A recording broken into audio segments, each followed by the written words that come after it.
आणि त्याला जर त्याचे रॉ स्कोअर कदाचित 70% असतील, 80% असतील, 90% असतील, किती रॉ स्कोअर त्याचा असू शकतो, परंतु तो त्या बॅचमध्ये टॉपर असल्यामुळे त्याला 100% मिळतो आपण. याचा अर्थ असा नव्हे की त्याला 100% मार्क पडले. पर्सेंटाईल आणि पर्सेंटेजचं एक जे तुलना करतोय ती चुकीची आहे. याच्या आधी मी वारंवार हे सांगितलेलं आहे की पर्सेंटाईल पद्धती वेगळी आहे.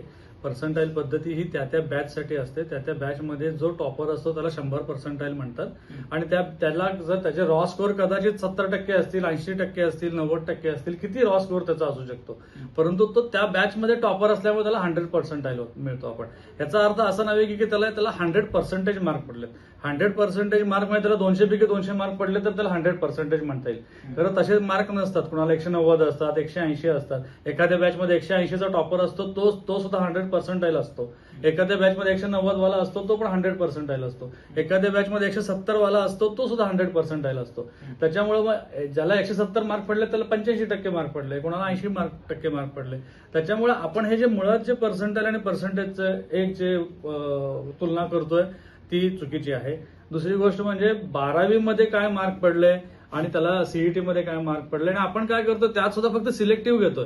आपण 2-4 विद्यार्थीच घेतोय. ओव्हरऑल जर आपण सगळी जर हे बघितली मेरिट लिस्ट बघितली तर जसे त्याला 12वी मध्ये चांगले मार्क आहेत तसे त्याला सीईटी मध्ये पण चांगले मार्क आहेत. महाराष्ट्रातील सर्व बातम्यांचे विश्वासार्ह व्यासपीठ सकाळच्या सर्व सोशल मीडिया प्लॅटफॉर्मला लाईक, फॉलो आणि सबस्क्राईब करा. तसंच सर्व नोटिफिकेशनसाठी बेल आयकॉन प्रेस करायला विसरू नका.